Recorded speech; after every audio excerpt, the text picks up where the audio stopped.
அன்பின் வடிவாய் திகழ்பவளை அருளே இயல்பாய் கொண்டவளை இன்பம் யாவும் தருபவளை இதய கோயில் வாழ்பவளை துன்பம் நீக்கி காப்பவளை தூய அன்னை சாரதையை என்றும் போற்றி தொழுதிடுவோம், எல்லா நலமும் எய்திடுவோம். பெருமதிப்புக்குரிய சுவாமிஜி அவர்களுக்கும் மற்றும் அனைவருக்கும் வணக்கம். தாய்மானவர் பாடல் ஒன்று. அண்டமுடி தன்னிலோ பகிரண்ட மதனிலோ அலரி மண்டலம் நடுவிலோ அனல் நடுவிலோ அமிர்த மதி நடுவிலோ அன்பர் அகமுருகி மலர்கள் தூவி தண்டமிட வரும் மூர்த்தி நிலை தன்னிலோ திக்கு திகந்தத்திலோ திகழ் விந்து நாத நிலை தன்னிலோ வேதாந்த சித்தாந்த நிலை தன்னிலோ கண்ட பல பொருளிலோ காணாத நிலை என கண்ட சூன்ய மதனிலோ காலமொரு மூன்றிலோ பிறவி நிலை தன்னிலோ கருவி கரணங்கள் ஓய்ந்த தொண்டர்களிடத்திலோ நீ வீட்டிருப்பது தொழும்பரேற்கு உளவு புகழாய். சுத்த நிற்குணமான பரதெய்வமே பரஞ்சோதியே சுகவாரியே. இதுல இறைவன் இருக்கக்கூடிய இடங்கள் என்று காலங்காலமாக சொல்லப்படக்கூடிய இடங்களின் பட்டியலை தாய்மானவர் கொடுத்திருக்கிறார். அந்த அண்டத்துக்கு அப்பால் இருப்பார், இந்த அண்டத்துக்கு அப்பால் இருப்பார், சூரிய மண்டலத்தில் இருப்பார், சந்திர மண்டலத்தில் இருப்பார். இப்படியெல்லாம் பலவிதமாக நம்முடைய சாஸ்திரங்களில் சொல்லப்பட்டிருக்கிறது. கடவுள் இருக்கின்ற இடம் என்று இப்படி பல இடங்கள் சொல்லப்பட்டிருக்கின்றன. இவற்றுள் உண்மையில் நீ எந்த இடத்தில் இருக்கிறாய், இந்த ரகசியத்தை எனக்கு மட்டும் நீ சொல்லிவிடப்பா என்று தாய்மானவர் இந்த பாட்டில் கேட்டிருக்கிறார். தொழும்பனேற்கு உளவு புகழாய். உளவு சொல்றது ரகசியமா என்னிடத்துல மட்டும் சொல்லிவிடுத. ஏனென்றால் இத்தனை இடங்களில் இருப்பதாக சொல்லப்படுகிறது தவிர யாராவது நான் இந்த இடத்துல பார்த்து விட்டேன் என்று சொன்னவர்களை காணும். அதனால அந்த ரகசியத்தை எனக்கு மட்டும் தனியா சொல்லிவிடு என்று தாய்மானவர் கேட்பதாக இந்த பாடல் அமைந்திருக்கிறது. தாய்மானவரிடத்துல அந்த ரகசியத்தை எப்படியும் கடவுள் சொல்லித்தான் இருப்பார். இவ்வளவு உருகி உருகி கேட்கிற ஒரு பக்தருக்கு அந்த ரகசியத்தை கடவுள் சொல்லாமல் இருக்க முடியுமா? அதனால அப்படித்தான் இருக்கும், சொல்லி இருக்க வேண்டும். ஆனால் என்ன சொன்னார் அதை தாய்மானவர் இதில் சொல்லல. அந்த பட்டியலை கொடுத்து விட்டு அப்படியே முடித்துக் கொண்டார். அதுல இதுதான் என்று அவர் வரையறுத்து சொல்லவில்லை. ஆக மொத்தத்தில் இந்த பாடல் என்பது ஒரு தெளிவை நமக்கு கொடுத்திருக்கிறதா என்றால் ஒரு வகையில கொடுத்திருக்கிறது என்று சொல்லலாம், இன்னொரு வகையில தேடல் என்றுதான் சொல்ல வேண்டும். இந்த பாடல் இறைவனை குறித்த ஒரு தேடல். இது இவர் மட்டும்தான் அப்படி தேடி இருக்கிறாரா என்றால் காலங்காலமாக எத்தனையோ பேர் இந்த இறைவனை குறித்த தேடலில் இந்த நாட்டில் ஈடுபட்டு கொண்டுதான் இருக்கிறார்கள். மற்ற நாடுகளிலும் அப்படி இருந்திருக்கிறார்கள். கடவுளை காண வேண்டும், கடவுள் இருக்கின்ற இடத்தை கண்டுபிடிக்க வேண்டும். இப்படி சில பேர். இன்னும் சில பேர் இறைவன் இருக்கிறானா, இருந்தால் அவன் எங்கே இருக்கிறான், அப்படி இருந்தால் அவனை நாம் காண முடியுமா, காண்பதற்கு நாம் என்ன செய்ய வேண்டும், இப்படிப்பட்ட கேள்விகளோடு ஆயிரம் ஆண்டுகளாக மக்கள் இனம் தேடிக்கொண்டுதான் இருக்கின்றது. சிலர் விடையும் சொல்லி இருக்கிறார்கள். ஆனால் இந்த தேடல்களில் ஈடுபட்டவர்கள் தெளிவான முறைகளை சொல்லி இருந்தாலும் கூட என்ன சொல்லி இருக்கிறார்கள் பெரும்பாலும் என்றால், இப்படியெல்லாம் செய்தால் இறைவனை காணலாம், அப்படியெல்லாம் செய்தால் இறைவனை காணலாம், இப்படி சொல்லி இருக்கிறார்களே தவிர திட்டவட்டமாக இந்த இடத்துக்கு போனால் இறைவனை காணலாம் என்று சொன்னவர்களை அதிகமாக காண முடிவதில்லை. ஆகவே இறைவனை குறித்த தேடல் என்பது எக்காலத்திலும் இருந்து கொண்டுதான் இருக்கிறது. அதற்கு தெளிவான ஒரு விளக்கத்தை யாரும் சொல்லிவிட்டார்கள் என்று சொல்ல முடியாது. இது தொடர்ந்து கொண்டேதான் இருக்கிறது. அதனால கடவுளை காண வேண்டும் என்ற தவிப்பு நிறைய பேருக்கு ஏற்படுவதில்லை. நாம் சாஸ்திரங்கள் அதையும் பார்க்கிறோம். 1000 மனிதர்களில் ஒருத்தர் தான் இதற்கு முயற்சி செய்கிறார், அப்படி முயற்சி செய்கின்ற எத்தனையோ பேர்ல ஒருத்தர் தான் அடைகிறார் அப்படிலாம் சொல்லி இருக்கிறார்கள். அதனால கடவுளை காண வேண்டும் என்ற ஒரு தவிப்பு ஏற்படுவது என்பதே அரிது. அப்படி ஏற்பட்டு விட்டால் அதற்கான வழியை கண்டுபிடிப்பது அதை விட அரிது. அந்த வழியை கண்டுபிடித்து விட்டால் போதும். அதற்கு எத்தனையோ பேர் எத்தனையோ வழிகளை சொல்லியிருக்கிறார்கள். அந்த வரிசையில அண்மை காலத்துல சுவாமி விவேகானந்தர் இவற்றையெல்லாம் ஆராய்ந்து பார்த்து ஒரு வழியை சொல்லியிருக்கிறார். அதை பற்றிய ஒரு பாடல் என்ன சொல்லப்பட்டிருக்கிறது என்று சொன்னால், காட்டிலும் மலையிலும் கடவுளை தேடி களைத்தவர் பலர் உண்டு, ஏட்டினில் எழுத்தினில் இறைவனை நாடி இழைத்தவர்களும் உண்டு, நாட்டினில் நம்முடன் வாழ்ந்திடும் மக்களே நமக்கு தெய்வம் என்று காட்டிய சுவாமி விவேகானந்தரின் கருத்தினை போற்றிடுவோம். இது ஒரு பாடல். ஆக நான் முதலில் சொன்னமே தாய்மானவர் ஒரு பட்டியல் கொடுத்திருக்கிறார் என்று அதை கொஞ்சம் சுருக்கி சொல்ல போனால், அதை கண்டுபிடிப்பதற்காக பல பேர் காட்டில் போனால் கடவுளை காணலாம், மலையில் போனால் மகேஸ்வரனை காணலாம் என்று போகிறார்கள். போனார்கள், தவம் செய்தார்கள், ஒரு சிலர் கடவுளையும் கண்டார்கள்.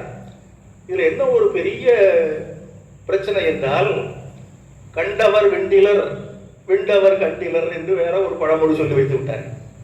படாத பாடுபட்டு காட்டுக்கோ மலைக்கோ போய் கடும் தவமெல்லாம் பயின்று கடவுளை ஒருத்தர் பார்த்து விட்டார் என்று வைத்துக் கொள்வோம். அவர் திரும்பி வந்து சொல்ல மாட்டார். அவர் அதிலேயே மூழ்கிட்டு அப்படியே போயிடுவார். கண்டவர் வெண்டிலர். இன்னும் சில பேர் என்ன செய்கிறார்கள் என்றால், அவர்கள் செய்த அந்த சாதனைகள் தவங்கள், அதன் விளைவாக அவர்களுக்கு ஏற்பட்ட அனுபவங்கள், இவற்றையெல்லாம் ரொம்ப விரிவாக சொல்லுவார்கள். அதெல்லாம் சரிதான்ப்பா, இவ்வளவுலாம் நீ பண்ணினியே, உண்மையிலேயே நீ கடவுளை பார்த்து விட்டாயன்னா அது அப்படி பார்த்த மாதிரி தான் இருக்குது அப்படி இப்படின்னு சொல்லுவாங்க. ஆமாப்பா பார்த்துருக்கிறேன் அப்படி என்று சொன்னவரை காணும். விண்டவர் கண்டிலர். இப்படிதான் காலம் ஓடிக்கொண்டிருக்கிறது. அதனாலதான் சுவாமி விவேகானந்தர் இப்படிப்பட்ட மக்களுக்கு நாம் ஒரு வழியை காட்டித்தான் தீர வேண்டும். அவருடைய காலத்துல இந்த கடவுள் சிந்தனை என்பதே ரொம்ப ரொம்ப ரொம்ப குறைந்து போயிருந்ததாக இருந்தது. அதனால இதை மீண்டும் உலகத்திற்கே கடவுளை காட்டக்கூடிய நாடாக நம் நாடு காலங்காலமாக இருந்து வந்திருக்கும் போது, இந்த நாட்டில் இருக்கக்கூடிய மக்களே இறைவனை பற்றிய உணர்வை இழந்து விட்டவர்களாக, துறந்து விட்டவர்களாக, மறந்து விட்டவர்களாக இருக்கின்றார்கள். இவர்களை மீண்டும் அந்த உன்னத நிலைக்கு கொண்டு வர வேண்டும் என்பதற்காகத்தான் ஸ்ரீராமகிருஷ்ண அவதாரம் நிகழ்ந்தது. அவர் அந்த அவதாரத்தின் மூலமாக என்ன இந்த மக்களுக்கு, இந்த சமுதாயத்திற்கு சொல்ல விரும்பினாரோ அதை உலகம் பூராவும் சென்று சொல்வதற்காக சுவாமி விவேகானந்தரை உருவாக்கினார். அவரும் இதெல்லாம் செய்தார். இந்த முன்னோர்கள் செய்தது போல நிறைய சாஸ்திரங்களை படித்தவர் தான் அவர். ஏட்டிலும் எழுத்திலும் இறைவனை தேடி இழைத்திருக்கிறார்களே, அதுபோல சுவாமி விவேகானந்தர் அவர் நரேந்திரன் என்கிற இளைஞராக இருந்த போதே ஏராளமான சாஸ்திரங்களை படித்தார். நம்முடைய நாட்டு தத்துவ நூல்கள் மட்டுமல்ல, மேலை நாட்டு தத்துவங்களையும் விரிவாக ஆராய்ந்து பார்த்தார். இதை செய்தால் கடவுளை காண முடியுமா, அதை செய்தால் கடவுளை காண முடியுமா என்று எவ்வளவோ முயன்று பார்த்தார். தியான சித்தர், சின்ன வயசுலிருந்தே தியானம் செய்து பார்த்தார். பிற்காலத்துல இந்த காட்டு கொங்கு மலைக்கும் போய் கூட தவம் செய்து பார்த்தார். இப்படியெல்லாம் செய்து அவருக்கு என்ன அனுபவம் ஏற்பட்டதோ அது எல்லாவற்றையும் சொல்லித்தான் இருக்கிறார். அவற்றுக்கெல்லாம் சிகரம் போல நீ என்னதான் செய்தாலும், எங்கதான் போனாலும், எவ்வளவுதான் படித்தாலும் நீ கடவுளை காண வேண்டும் என்பதற்காக ரொம்ப முயற்சியெல்லாம் பண்ண வேண்டாம். நம்ம கூட இருக்கிறவர்கள் தான் கடவுள் என்பதை தெரிந்து கொண்டு விட்டால் போதும். நாட்டினில் நம்முடன் வாழ்ந்திடும் மக்களே நமக்கு தெய்வம். கடவுள் விக்கிரகத்தில் இருக்கிறாரா? அவர் தாய்மானவர் பாட்டில் நாம் பார்த்தோம் அல்லவா? அன்பர்கள் அகமுருகி மலர்கள் தூவி தண்டமிட வரும் மூர்த்தி நிலை தண்ணிலோ. மலர்களை போட்டு அர்ச்சனை பண்ணி பூஜையெல்லாம் பண்ணி வருகின்ற மூர்த்தி விக்கிரகம், அதுல கடவுள் இருக்கிறாரா என்றால் இருக்கிறார் என்றுதான் நம்புகிறார்கள். நீண்ட காலமாக அந்த நம்பிக்கை நிலை பெற்றிருக்கிறது. பலருக்கு கடவுள் அந்த விக்கிரகத்தில் காட்சியும் கொடுத்திருக்கிறார். அதுக்கு ஸ்ரீராமகிருஷ்ணருடைய வாழ்க்கையை விட வேற எதுவும் சார்ந்து தேவையில்லை. ஆனால் அது மாதிரி எல்லாராலும் செய்ய முடியுமா என்றால் அவ்வளவெல்லாம் கஷ்டப்பட வேண்டாம். நம்முடன் வாழ்ந்து கொண்டிருக்கின்ற மக்கள் எல்லாருமே கடவுளின் வடிவங்கள் தான் என்பதை நீ தெரிந்து கொண்டு விட்டால் போதும் என்பதைத்தான் இந்த பாடலிலே சொல்லியிருக்கிறார்கள். நாம் இதை எப்படி தெரிந்து கொள்ளலாம்? சுவாமிஜியினுடைய வாழ்க்கையை நாம் ஆராய்ந்து பார்த்தால் அதில் எல்லா விதமான கருத்துக்களையும் விரிவாக சொல்லியிருக்கிறார். குறிப்பாக அவர் பரிவிராஜக வாழ்க்கை என்ற ஒரு அற்புதமான பகுதி அவருடைய வாழ்க்கையில நம்ம பார்க்கலாம். இந்த நாடு முழுவதும் சுற்றுப்பயணம் செய்தார். நடந்தே போவார். உணவு தானா தேடி வந்தால் உண்பார், இல்லை விட்டா விட்டு விடுவார். யாராவது ரயிலுக்கு டிக்கெட் எடுத்து கொடுத்தா ரயிலில் போவார், இல்லாட்டா நடந்தே போவார். தங்குவதற்கு இடம் தேடி போவது கிடையாது. அது யாராவது சாமி எங்கள் வீட்டில் தங்கியிருங்க, எங்க இந்த இடத்துல தங்கியிருங்கன்னு ரொம்ப விரும்பி வேண்டி கேட்டுக்கொண்டால் 2 நாள் தங்குவார். இல்லாவிட்ட மரத்தடியில் படுத்துக் கொள்வார். எங்க வேண்டுமானாலும் படுத்துக் கொள்வார், எப்படி வேண்டுமானாலும் வாழ்க்கையை நடத்திக் கொள்வார். இது வேண்டும் அது வேண்டும் என்ற எதிர்பார்ப்பு இல்லாமல் இறைவன் வேண்டும் என்கிற ஒரே தவிப்போடு இந்த யாத்திரையை மேற்கொண்டு, அதுதான் பரிவிராஜக வாழ்க்கை என்று பெயர். அந்த வாழ்க்கையை மேற்கொண்ட போது அவர் இந்த நாட்டின் எல்லா பகுதிகளுக்கும் போனார். அதில் பலவிதமான அனுபவங்கள் ஏற்பட்டன. பலரை அவர் சந்திக்கக்கூடிய நிலை ஏற்பட்டது. அப்படி ஒரு சமயம் கோலாப்பூர் என்கிற பகுதிக்கு போறார். அந்த பகுதியை ஒரு ராணி ஆட்சி பண்ணி கொண்டிருந்தார். ராஜா காலமாகி விட்டதனால கோலாப்பூர் ராணி ஆனந்திபாய் என்று பெயர். இந்த அம்மா ஆட்சி செய்து கொண்டிருந்தார்கள். சுவாமிஜி அந்த ஊருக்கு போகும்போது அதுக்கு கொஞ்சம் பக்கத்தில் ஒரு இடத்துல தங்கியிருந்தார். இந்த செய்தி பரவியது. அங்கே அரண்மனையில் இருக்கக்கூடியவர் சொன்னார், ஒரு பெரிய சாது நம்ம ஊருக்கு வந்திருக்கிறார் என்று சொன்ன உடனே அவங்க ரொம்ப பக்தி நிறைந்த ஒரு பெண்மணி. அதனால சுவாமிஜியை பார்க்க விரும்பினார்கள். ஆனால் கொஞ்சம் உடல்நலக் குறைவினால அவ்வளவு தூரம் போய் பார்க்க முடியாது என்பதனால செய்தி சொல்லி அனுப்பினார்கள். எங்கள் ராணி உங்களை பார்க்க விரும்புகிறார்கள், நீங்கள் தயவு செய்து எழுந்தருள வேண்டும் என்று கேட்டுக்கொண்டோடனே அவர் வந்துட்டார். அந்த அம்மா தங்களுடைய துன்பங்கள் துயரங்கள் எல்லாவற்றையும் சுவாமிஜியின் இடத்துல கொட்டினார்கள். இந்த நம்ம நாட்டில் மகான்கள் பார்த்து விட்டா எல்லாரும் சொல்லிடுவாங்க. யார்கிட்டையும் சொல்ல முடியாத விஷயங்கள் எல்லாம் அவங்ககிட்ட சொல்லி அழுகிறதுல ஒரு மன ஆறுதல். அப்படி அவர்களும் சொல்லி, எனக்கு மன அமைதி வேண்டும் சுவாமிஜி, அந்த அமைதியும் ஆறுதலும் கிடைப்பதற்கு நீங்கள் தான் அருள் புரிய வேண்டும், ஆசி கூற வேண்டும் என்று கேட்டுக்கொண்டார்கள். அப்போது சுவாமிஜி சொன்னார் அந்த ராணியின் இடத்துல,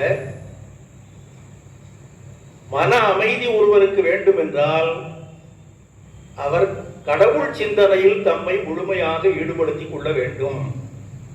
இது முதலாவது அவர் சொன்னது. கடவுள் சிந்தனையில் ஈடுபட்டால் மன அமைதி கிடைக்கும், ஆறுதல் கிடைக்கும், வாழ்க்கை நல்ல விதமாக அமைத்துக் கொள்ளலாம் என்று சொல்லிட்டார். அதோடு நிறுத்தினாரா என்றால் இல்லை. அதற்கு அடுத்த வாக்கியத்தில் சொல்கிறார், என் குருதேவர் என்று சொல்வார் தெரியுமா, மனிதர்களிடத்திலேதான் கடவுள் தன்னை அதிகமாக வெளிப்படுத்திக் கொள்ளுகிறார் என்று சொல்வார். கடவுள் கடவுள் என்று சொன்னால் அவர் எங்கே இருக்கிறார்? எல்லா இடத்திலும் இருக்கிறார். அங்கு இங்கு எனாதபடி எங்கும் பிரகாசமாய் ஆனந்த பூர்த்தியாகி அருளோடு நிறைந்தது எது? அதுதான் கடவுள். அப்படிதான் நம்முடைய சாஸ்திரங்கள் சொல்லுகின்றன. அது உண்மைதான். கடவுள் இருக்கிற இடம் எது என்று கேட்டால் அதுக்கு பதில் என்னன்னா, கடவுள் இல்லாத இடம் எது அப்படின்னு கேட்கணும். எல்லா இடத்திலும் கடவுள் இருக்கிறார், ஆனால் எந்த இடத்திலையும் கடவுளை நம்மால பார்க்க முடியவில்லை. அதனால்தான் குருதேவர் என்று சொல்லி இருக்கின்றார் என்றால், கடவுள் எங்கும் இருக்கின்றார், எல்லா இடங்களிலும் இருக்கிறார் என்பதெல்லாம் உண்மையாக இருந்தாலும் மனிதர்களிடத்திலே அவர் தம்மை அதிகப்படியாக வெளிப்படுத்திக் கொள்கிறார். அதனாலே மக்களுக்கு சேவை செய்வதுதான் உண்மையான ஆன்மீகம், ஆன்மீகத்தின் உயர்ந்த நிலை. அந்த மக்கள் சேவைதான் கடவுளுக்கு செய்யக்கூடிய சிறந்த வழிபாடு, எளிமையான வழிபாடும் கூட என்று அந்த ராணியின் இடத்துல சொன்னார். இதுதான் சுவாமிஜி சொன்ன அந்த செய்தி. நாம் அந்த பாடலில் பார்த்து அதே கருத்து தான் அவர் சொல்லியிருக்கிறார். கடவுளை அடைவதுதான் மன அமைதிக்கு உரிய வழி என்பது ஒன்று. கடவுளை எங்க காண்பது, எப்படி சரணடைவது, எப்படி வழிபடுவது என்றால் அங்கெங்கெல்லாம் அலைந்து தெரிய வேண்டிய அவசியம் இல்லை. நம்மோடு இருந்து கொண்டிருக்கின்ற மக்கள் எல்லாரும் கடவுளின் வடிவங்கள் தான் என்பதை உணர்ந்து அவர்களுக்கு சேவை செய்யுங்கள், அப்போது உங்களுக்கு ஆறுதல் கிடைக்கும் என்று சொன்னார். அதை அந்த அம்மா அப்படியே ஏற்றுக்கொண்டார்கள். எந்த அளவிற்கு ஏற்றுக்கொண்டார்கள் என்றால், அப்புறம் சுவாமிஜி கொஞ்ச நாள் அங்கே இருந்து விட்டு கிளம்பி போய்விட்டார். ஆனால் அவர்கள் சுவாமிஜி சொன்ன அந்த வாக்கியத்தையும் அதனுடைய கருத்தையும் மனத்திலே நன்றாக பதிய வைத்துக் கொண்டு அந்த நாட்டில் இருக்கக்கூடிய ஏழை மக்களுக்கு வேண்டிய சேவைகள் எல்லாவற்றையும் செய்ய சொல்லி உத்தரவு போட்டார்கள். அதற்கு அது முன்னாலெல்லாம் ராஜமாதா அப்படின்னு சொல்லுவாங்க. அந்த அம்மாவை பற்றி சொல்லுவோம். ஒரு ராஜா இருக்கிறாருன்னா அவங்க அம்மா ராஜமாதா என்று சொல்வார்கள். அல்லது ராஜாவினுடைய மனைவி ராணியையும் ராஜமாதா என்று சொல்லுகிற ஒரு பழக்கம் இருந்தது. இந்த அம்மாவுக்கும் அப்படித்தான் ராஜமாதா ராஜமாதா என்று எல்லாரும் சொல்லிக் கொண்டிருந்தார்கள். சுவாமிஜியினுடைய அறிவுரையை கேட்டு அதன்படி நடப்பது என்று தீர்மானம் செய்து கொண்ட பிறகு இனிமேல் என்னை யாரும் ராஜமாதா என்று சொல்லாதீர்கள் சொல்லிட்டாங்க. நான் ராஜமாதா அல்ல, எல்லாருக்கும் நான் மாதா தான். என் நாட்டில் இருக்கக்கூடிய மக்கள் அத்தனை பேருக்கும் நான் அன்னை தான். அவர் அத்தனை பேருக்கு என்னென்ன செய்ய வேண்டுமோ அவ்வளவும் செய்வதுதான் என்னுடைய கடமை என்று சொல்லி அதற்கு வேண்டிய எல்லா ஏற்பாடுகளை நாட்டு நல பணிகளில் மிக தீவிரமாக ஈடுபட்டார்கள். கல்வியை மக்களுக்கு கொடுப்பதற்காக முயன்றார். பிற்காலத்தில் சுவாமிஜி சொன்ன கருத்துக்கள் எல்லாம் அப்போதே அவர்கள் செயல்படுத்தி விட்டார்கள். சுவாமிஜி சொன்னதுனால தான். அப்போதெல்லாம் கல்வி கற்றவர்களை பார்ப்பதே அரிதாக இருந்தது. ஆனால் அந்த நாட்டில் கல்வி கற்பதற்காக வேண்டிய ஏற்பாடுகளை எல்லாம் அவர்கள் செய்து கொடுத்தார்கள். வசதியற்றவர்களுக்கு வசதிகளை செய்து கொடுக்க முடியாவிட்டாலும் அவருடைய வாழ்க்கையில் நொந்து போய்விடாமல் இருப்பதற்கு வேண்டிய அடிப்படை தேவைகளையாவது நிறைவு செய்ய வேண்டும் என்பதற்காக அவர் செயல்பட்டார்கள். இப்படி அந்த ராணி ஒரு பக்கம் இருந்தார்கள். இன்னொரு பக்கம் இன்னொரு சிறப்பு, சுவாமிஜியினுடைய அந்த சொல்லுக்கு எவ்வளவு ஆற்றல், அவருடைய ஆசிக்கு எவ்வளவு வலிமை என்பதற்கு சார்ந்து, அந்த ராணிக்கு அவர்கள் வயிற்றில் பிறந்த மகன் இல்லை. அதனால அவர்களுக்கு பின்னால அரசனாவதற்கு ஒருவனை தத்து எடுத்து இளவரசனாக வைத்துக் கொண்டிருந்தார்கள். அவன் ஒரு சின்ன பையன், ஒரு 16 வயசு இருக்கும் சுவாமிஜி வந்தபோது. ஒரு கேளிக்கை மனிதன் சுவாமிஜி பற்றி பார்க்கும்போது அப்படிதான் இருந்தாங்க. பாரதியார் ஒரு பாட்டில் பாடுவார், வேடிக்கை மனிதர்கள் என்று பாடுவார். பல வேடிக்கை மனிதர்களைப் போலே நானும் வீழ்வேன் என்று நினைத்தாயோ என்று பாரதி பாடியிருக்கிறார் அம்பிகை இடத்துல. அப்படி வேடிக்கை மனிதரை போல அந்த அந்த மனிதன், அந்த இளவரசன் இருந்தான். சுவாமிஜியை பார்த்த உடனே நீ அவர் காலில் விழுந்து ஆசீர்வாதம் வாங்குன்னு அந்த ராணி சொன்னாங்க. அதே மாதிரி வாங்கினா அதெல்லாம் செய்துட்டான். அது என்ன ஆசீர்வாதம்னா என்ன, அதனால வளரக்கூடிய விளைவு என்ன, அதெல்லாம் ஒன்றும் தெரியாது. அம்மா சொல்றாங்க செய்துட்டு போவோமா, என்ன கெட்டு போகுது போ அப்படி அப்படிங்க. அதன் விளைவு சிறிது காலத்தில் அந்த இளைஞன் முற்றிலுமாக மாறி அமைந்து விட்டான். அந்த நாட்டு மக்கள் எல்லாரும் ஆச்சரியப்படக்கூடிய அளவிற்கு ஒரு மாற்றம் ஏற்பட்டது. அந்த இளவரசனா இப்படி ஆகிவிட்டார் என்று சொல்லக்கூடிய அளவிற்கு மிக உன்னதமான நிலைக்கு போகக்கூடிய ஒரு தகுதி வாய்த்தது சுவாமிஜியினுடைய அந்த ஆசீர்வாதத்தினால். அப்படிப்பட்ட அந்த ஆசியின் வலிமையை பயன்படுத்தி அவர் நாடெங்கும் உலகெங்கும் கூட சென்று மக்கள் தான் கடவுள், மக்கள் வடிவத்தில் தான் கடவுள் காட்சி அளிக்கின்றார், மக்களுக்கு செய்யும் சேவைதான் இறைவனுக்கு செய்யும் வழிபாடு என்பதனை தொடர்ந்து வலியுறுத்தி கொண்டே இருந்தார்.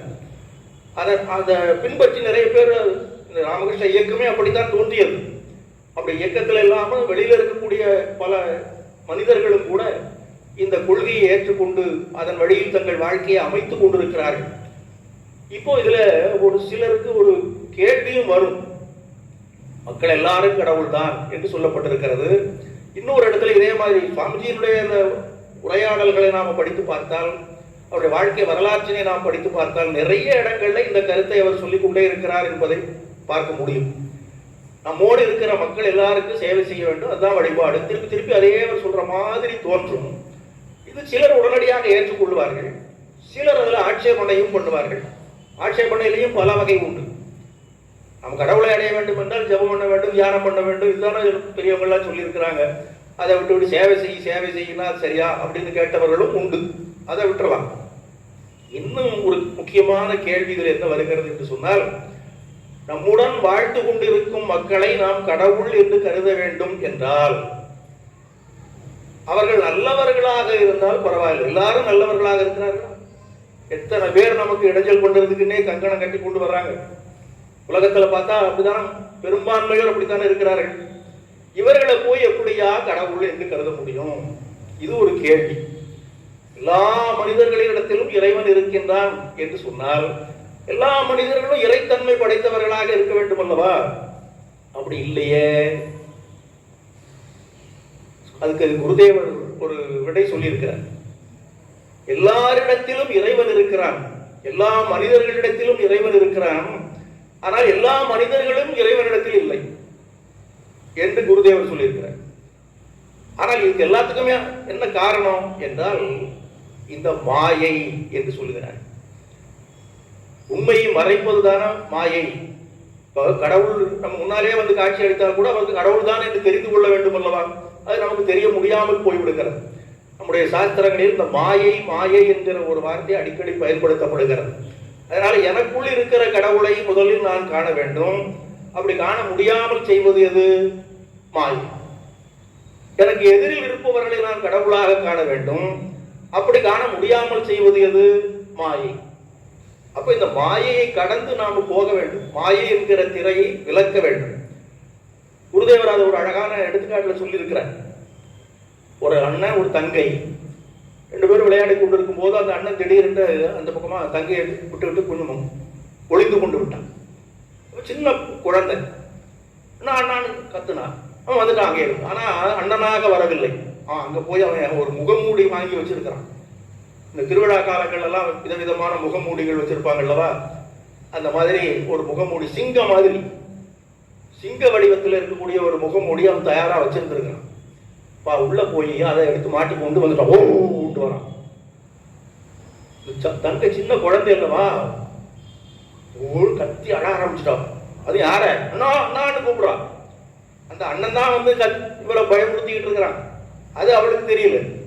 அவள் தன்னை காப்பாற்றுவதற்கு தன்னுடைய அண்ணன் வர வேண்டும் என்று எதிர்பார்த்து அண்ணா அண்ணா அண்ணான்னு அலறி துடிக்கின்றாள். கொஞ்ச நேரத்துக்கு மேல அவனால பொறுக்க முடியாமல் அந்த பொம்முடியை காட்டி போட்டான். ஓ, நீ அண்ணன் தானா அப்படின்னு அணைத்து கொண்டு விட்டான். இப்ப அவன் அண்ணனா சிங்கமா? உண்மையில அண்ணன் தான். ஆனால் அவனை சிங்கமாக அவன் காட்டி கொண்டான். அந்த அவளுடைய கண்ணுக்கு அப்படி காட்சி தெரிந்தது. இது மாயை. இதை போலத்தான் பிரம்மம் என்பது மாயையில் தன்னை மறைத்து கொண்டிருக்கிறது என்று குருதேவர் சொல்றார். அதை விட்டுலாம். நாம இப்போ சுவாமிஜி சொன்ன செய்தியை தானே பார்த்து கொண்டிருக்கிறோம். எல்லா மனிதர்களிடத்திலும் அந்த தெய்வத்தன்மை இருக்கிறது. மாயை அதை மறைத்து கொண்டிருக்கிறது. என்னையா மாயை? மாயினாலே என்னன்னு புரிய மாட்டேங்குது. இதுல போய் இதுல அதை மறைத்து கொண்டு இருக்கிறது, அதை நாம் விளக்கணும், இதெல்லாம் ரொம்ப சிரமமா இருக்கிறது அல்லவா? அப்ப சில எடுத்துக்காட்டுகளை நாம் பார்த்தால் புரிந்து கொண்டு விடலாம். மாயைங்கிற வார்த்தையெல்லாம் விட்டுலாம். ஒவ்வொரு மனிதனுக்குள்ளும் தெய்வத்தன்மை இருக்கத்தான் செய்கிறது. அந்த தெய்வத்தன்மையை அவன் உணராமல் இருக்கின்ற காரணத்தினால் அவனிடத்தில் பல குறைபாடுகள் ஏற்படுகின்றன, குற்ற குறைகள் காணப்படுகின்றன, செய்யக்கூடாத செயல்களில் ஈடுபடுகின்றான், பேசக்கூடாத மொழிகளை பேசுகின்றான், ஏதேதோ பண்ணுகிறான். அவனை பார்க்கிற போது நமக்கு கோபம் வருகிறது அல்லது வெறுப்பு வருகிறது. இவனை போய் நாம் எப்படி கடவுள் என்று கருத முடியும் என்கிற கேள்வி எழுகிறது. அதற்கு அந்த குருதேவர் சொன்ன அந்த உதாரணத்தை மனத்தில் வைத்துக் கொண்டு சில எடுத்துக்காட்டுகளையும் நாம் பார்க்கலாம். இப்போ நாம் அந்த கோலாப்பூர் ராணியினுடைய வளர்ப்பு மகன் இளவரசரை பற்றி பார்த்தோம். அவன் அடிப்படையிலே உல்லாச வாழ்க்கையிலே நாட்டம் கொண்டவனாக இருந்தான். அவனிடத்தில் தெய்வத்தன்மை என்கின்ற ஒன்று இருக்கும் என்று அதற்கு முன்னாலே யாராவது சொன்னால் கூட அவனே ஒப்புக்கொள்ள மாட்டான். ஆனால் அப்படிப்பட்ட மனிதன் சுவாமிஜியினுடைய அந்த ஆசீர்வாதத்தினுடைய வலிமையினால் பின்னால் அப்படியே மாறி உயர்ந்த ஒரு நிலைக்கு வந்து விட்டான் அல்லவா? இது போல பல காலங்களிலும் நடந்து கொண்டுதான் இருக்கிறது. நாம் அடிக்கடி கேள்விப்படுகிற ஒரு வரலாறு வால்மீகியை பற்றி நாம் பார்க்கிறோம். வால்மீகி ஆரம்பத்தில் ஒரு கொள்ளைக்காரனாக இருந்தார், வழிப்பறி கொள்ளைக்காரனாக இருந்தார். நாரதர் ஒரு சமயம் பயணம் செய்து கொண்டிருக்கிற போது அவரை மறித்து இருக்கிறத ஏடுறாண்டார். இருந்தா தானப்பா எடுக்கிறதுக்குன்னாரு நாரதர். அவருக்கு என்ன இருக்குது? அவரே முனிவர், அவர் பாட்டுக்கு ஒரு ஊரா போவார், யாராவது கொடுத்தா சாப்பிடுவாரு. அதனால இருப்பதை எடுன்னா இருந்தா தானே எடுக்க முடியும்னாரு. அவர் கோபம் வந்துச்சு. இப்படி கொஞ்ச நேரம் வாக்குவாதம் நடந்தது. அப்போ அவர் கேட்டார், எதுக்காகப்பா இந்த மாதிரி போறவங்கெல்லாம் கொள்ளையடிச்சு வாழ்க்கை நடத்திக்கிட்டு இருக்கிறியே, உனக்கு நல்லா இருக்குதா? நல்லா இருக்குதா இல்லையாங்கிறத பற்றிலாம் எனக்கு கவலை கிடையாது. எனக்கு ஒரு குடும்பம் இருக்கிறது, மனைவி இருக்கிறாள், மக்கள் இருக்கிறார்கள், தாய் இருக்கிறாள், தந்தை இருக்கிறார். அவர்களெல்லாம் காப்பாற்ற வேண்டிய கடமை எனக்கு இருக்கிறது. அதனால நான் இப்படி கொள்ளையடித்து அதில் கிடைக்கக்கூடிய பொருளை கொண்டு என் குடும்பத்தை காப்பாற்றி கொண்டிருக்கிறேன். இதுல என்ன தப்பு அப்படின்னா, பெரும்பாலும் இந்த தப்பு செய்கிறவர்கள் எல்லாரும் அதுக்கு ஒரு நியாயத்தை கற்பிக்கிற வழக்கம் உலகத்துல எப்போதுமே உண்டு. அதுதான் அவனு அந்த வால்மீகியும், அப்போ வால்மீகின்னு பேர் கிடையாது, சொன்னார். சரிப்பா, அது இருக்கட்டும், நீ குடும்பத்தை காப்பாற்றுவதற்கு கொள்ளையடிக்கிறாய், சரி, நான் அதை ஏற்றுக்கொள்ளுகிறேன். ஆனால் இந்த கொள்ளையடிப்பதனால வரக்கூடிய பாவம் இருக்கிறது அல்லவா, அந்த பாவத்தை உன்னுடைய குடும்பத்தில் உள்ளவர்கள் ஏற்றுக்கொள்வார்களான்னு கேட்டார். நீ கொண்டு போய் கொடுக்கிற பொருளை அவங்க பங்கு வைத்துக் கொள்கிறார்கள், சரி. ஆனால் கண்ணுக்கு தெரியாமலே நீ பாவத்தை சேர்த்து கொண்டிருக்கிறாயே, அந்த பாவத்தை அவர்கள் பங்கிட்டுக் கொள்வார்களா? அப்படி இட்டுக் கொள்வார்கள்னா நீ கொள்ளையடிக்கிறத நான் ஏற்றுக்கொள்ளுகிறேன். இதுல என்ன சந்தேகம் இருக்குது? எங்க குடும்பத்தில் உள்ளவங்க ஏற்றுக்கொள்ள மாட்டார்கள். நீ போய் கேட்டு வாப்பாங்க. வந்து கேட்டார். அந்த கொள்ளைக்காரன் போய் கேட்டார், மனைவியின் இடத்துல தான் முதல்ல, நான் எப்படி உனக்கு பொருள் கொண்டாந்து கொடுக்கற தெரியுமான்னு. அதெல்லாம் எனக்கு என்னத்துக்கு? எனக்கு குடும்பத்துக்கு பொருள் கொடுக்க வேண்டியது உங்களுடைய கடமை, கொண்டாந்து கொடுக்குறீங்க, நான் சமைத்து போடுறேன். நீ எப்படி கொண்டு வந்தா எனக்கு என்னன்னு? இல்லை இல்லை, நான் கொள்ளை அடிச்சு தான் கொண்டு வரேன். அப்படியா? அப்புறம் அவர் ரொம்ப சாதாரணமாக கேட்டு சமையல் பார்க்க போயிட்டான். நான் எவ்வளோ பெரிய விஷயத்த சொல்லிக்கிட்டு இருக்கிறேன், நீ இப்படி பண்ணிக்கிட்டு இருக்கிற, இது பெரிய பாவம்னு ஒரு ஆள் வந்து என்கிட்ட சொல்லிக்கிட்டு இருக்கிறான். அந்த பாவத்தில் நீ பங்கு ஏற்றுக்கொள்வாயான்னு கேட்கறான். ஏற்றுக்கொள்வதானே அப்படின்னா, நான் எதுக்கு ஏற்றுக்கணும்? நானா உங்களை பிள்ளை அடிக்க சொன்னேன்? நீ நல்ல வழியில் சம்பாதிச்சுட்டு வந்தா வேண்டாம்னா சொல்றேன் அப்படின்னு. ஆடாப்பா, இப்படி ஆகி போச்சு நிலைமை. சரி சரி, எதுக்கும் எங்க அம்மாவை கேட்டு பார்க்குறேன். அம்மாவும் அதே தான் சொன்னான், அப்பாவும் அதே தான் சொன்னார், பிள்ளைங்களும் அதே தான் சொன்னார். ஒருத்தரும் பாவத்தில் பங்கேற்க தயாராக இல்லை. மனம் நொந்து போய் திரும்பி வந்து, ஐயா நீங்க சொன்னதுதான் உண்மை, இப்ப எனக்கு நான் உய்வு பெறுவதற்கு ஒரு வழிகாட்டுங்கள் என்று கேட்டுக்கொண்டார். இப்போ ராம ராமான்னு சொல்லிக்கிட்டே இரு, சரியா போயிடும். அவனுக்கு வாய்க்குள்ள நுழைய மாட்டேங்குது, காட்டு மனிதன். அதனால சொல்ல முடியலையே. என்ன பக்கத்துல ஒரு மரம் இருக்குது, மரம் அது பேர். இந்த மரம் தெரியுமா? காட்டுல இருக்கிறதுனால அது தெரியுது, மரம். அதையே சொல்லு போதுட்டாரு. இது ராமான்னு சொல்லட்ட பரவாயில்ல, மரான்னு சொல்லு. மரா மரா மரா மரா மரா மரா மரா மரா மரா மரா, அது ராமராமன்னு ஆகிப்போச்சு. அப்படி நீண்ட காலம் செய்ததன் விளைவாக தன்னை மறந்து, உடலை மறந்து, உலகை மறந்து, அந்த தவத்தில் மூழ்கியதன் விளைவாக அவன் மேல ஒரு புற்று மூடிக்கொண்டு விட்டது. வால்மீகம் என்றால் புற்று என்று அர்த்தம். ஒரு புற்று மூடியதனால அவருக்கு வால்மீகின்னு பேர் வந்தது. அப்புறம் தான் அவர் ராமாயணத்தை இயற்றினார் என்று சொல்லப்படுகிறது. ஆகவே வழிப்பறி கொள்ளை அடிப்பதையே தொழிலாக கொண்டிருந்த ஒரு மனிதன் பெரிய மகரிஷியாக மாற முடிந்தது என்று சொன்னால், ஏதோ நாரதர் சொல்லிட்டாரு அதனால மாறிட்டாரு அப்படின்னு நாம் சொல்ல முடியாது. அந்த கொள்ளைக்காரனுடைய உள்ளே இருக்கக்கூடிய தெய்வத்தன்மையை நாரதர் வெளிப்படுத்தினார், அவ்வளவுதான். அப்ப அவனிடத்தில் அது ஏற்கனவே இருக்கிறது, இருந்ததை அவர் வெளியே வரவழைத்து விட்டார். இப்போ இன்னொரு கேள்வி வரும், இந்த மாதிரி கதையெல்லாம் நிறைய இருக்குது ஐயா, இது நடைமுறையில் சாத்தியமா, இந்த காலத்துல அப்படி நடக்குமா என்ற கேள்வியும் வரத்தானே செய்யும். சுவாமிஜியினுடைய வாழ்க்கையில நாம பார்க்கிறோம். அவர் இந்த பரிவராஜக வாழ்க்கை என்று சொன்னோமே, அது மாதிரி ஊர் ஊராக போய் கொண்டிருக்கிற பொழுது ரிஷிகேஷ்ல பல சாதுக்களை சந்தித்தார். அதுல ஒரு சாது அவருக்கு ரொம்ப பார்த்த உடனே மனத்தை கவரக்கூடியவராக இருந்தார். 2 பேரும் ரொம்ப நேரம் உட்கார்ந்து பேசிக்கிட்டு இருப்பாங்க. அப்ப பேசிக்கொண்டே இருக்கிற போது எந்த ஊரு அதெல்லாம் கேட்கும் போது இந்த காசிப்பூர் என்கிற ஊருக்கு போனது வந்ததை பற்றி எல்லாம் பேச்சு வந்தது. அப்போ காசிப்பூருக்கும் போயிருக்கிறீங்களா? நான் போயிருக்கிறேன். அங்க பவகாரி பாபான்னு ஒருத்தர் இருந்தாரு, தெரியுமான்னு. தெரியுமா, நான் அவர் கூட பழகி இருக்கிறாரு என்று சுவாமி விவேகானந்தர் சொன்னார். அப்படி கேட்ட உடனே அந்த அந்த சாது இருக்கிறாரே, அவருக்கு உடனே கண்களில் நீர் பெருக ஆரம்பித்தது. உருகி போய் அப்படியே பார்த்து கொண்டிருந்தார். என்ன இப்படி அவர் பேரை சொன்ன உடனே இவர் இப்படி ஆயிட்டாருன்னு சுவாமிஜிக்கு ரொம்ப ஆச்சரியம். அப்படியே பார்த்து கொண்டு அப்போதான் அவர் ஒரு கேள்வி கேட்டார். அந்த பவகாரி பாபாவோட பழகி இருக்கிறேன், பார்த்துருக்கிறேன், பேசியிருக்கிறேன்னு சொல்றீங்களே, அவருடைய ஆசிரமத்துல ஒரு சமயம் ஒரு திருடன் வந்தான்னு கேள்விப்பட்டீங்களா? ஆமா, அதான் ரொம்ப பிரபலமா எல்லாரும் சொல்றாங்களே. என்ன அந்த கதை என்று சொன்னா, ஒரு நாள் அந்த திருடன் அவரே பூமிக்கு அடியில புகை தோண்டிக்கிட்டு அவர் பாட்டி தவத்தில் ஈடுபட்டு கொண்டிருக்கிறார். யாராவது அவருக்கு காணிக்கையாக கொடுக்கக்கூடிய பொருள்களை கொண்டு வரக்கூடியவர்களுக்கு, ஏழை எளியவர்களுக்கு அவர் உணவெல்லாம் கொடுப்பார், தானம்லாம் பண்ணுவார். அவ்வளவுதான். வேற அவருக்குன்னு சொந்த பொருள்கள் எல்லாம் அதிகம் கிடையாது. சும்மா கொடுக்கறதுக்காக ஏதாவது சின்ன அட்டிபான சின்ன சின்னதாக வைத்திருந்தார், அவ்வளவுதான். இந்த திருடன் என்னத்தை கண்டான், என்னமாவது கிடைக்கும் பெரிய பாபான்னு சொல்றாங்களே, வர்றவங்க போறவங்க எல்லாம் காணிக்க கொடுத்துருப்பாங்களே, கொஞ்சம் அடிச்சுட்டு போகலான்னு வந்திருக்கிறான். ஒன்றும் இல்லை. சரி, வந்ததுக்கு சும்மா போகக்கூடாது அல்லவா? எது கையில் கிடைச்சதோ அதெல்லாம் எடுத்து ஒரு சின்ன மூட்டையாக கட்டி கிளம்ப ஆரம்பிச்சான். அந்த நேரம் பார்த்து இவர் வந்துட்டார் எதிரில். ஆள் இல்லாத நேரத்தில் எடுத்துட்டு போகணுங்கிறது அவருடைய எண்ணம். ஆனால் எதிரில் அவர் வந்தே விட்டார். அந்த உடனே இவனுக்கு கொஞ்சம் பயம், அப்படி மாட்டிட்டோம்னு சொல்லி அது ஒரு சின்ன மூட்டையை கட்டி வச்சா அதை அப்படியே போட்டு ஓட ஆரம்பிச்சு விட்டான். இவர் பார்த்தாரு, இவர் அந்த மூட்டையை தூக்கிட்டு அவனை துரத்துனார். மூட்டை தான் கிடைச்சி போச்சு, அவன் போனா போட்டுன்னு விடணும் அல்லவா? நம்ம துரத்தி அடிக்கத்தான் வர்றாரு போல இருக்கு. அவன் வேக வேகமா ஓடுறான், இவர் அதை விட வேகமா ஓடுறாரு. ஒரு வழியா அவனை பிடிச்சிட்டாரு. சரி, அவ்வளவுதான், அடுத்தால நம்ம முதுகு வீங்க போகுதுன்னு அவன் தயாரா இருக்கிறான், அடி வாங்குறதுக்கு தயாராகிட்டான். இவர் என்ன பண்ணாருன்னா, அவன் காலை தொட்டு கும்பிட்டார், அந்த திருடனுடைய காலம். என்னையாது நம்ம திருடன அதிர்ச்சியில இவருக்கு ஏதாவது ஆகி போச்சான்னு அவனுக்கு சந்தேகம் வந்துருச்சு. பார், இது எப்போ இந்த பொருள்களை நீ எடுத்துக்கொண்டு கிளம்புனையோ அப்போதே அதெல்லாம் உனக்கு சொந்தமாகி விட்டது. இது உன்னுடைய பொருள், உன்னுடைய பொருளா நீ எடுத்துக்கொண்டு தானே போயிருக்கணும், நீ விட்டுட்டு போயிட்டே போ. அதனால உன்னுடைய பொருளை நான் வைத்துக் கொண்டிருக்கிற மாதிரி ஆகிவிட்டது. அதனால நீ தயவு செய்து இதை வாங்கிட்டு போடாங்கிறாரு. இப்படி ஒரு கிருக்கன் இருப்பானா உலகத்துல முதல்ல அவன் நினைச்சிருப்பான். இருந்தாலும் சரின்ட்டு போயிட்டான். எப்படியோ ஒரு விதமா போயிட்டான்.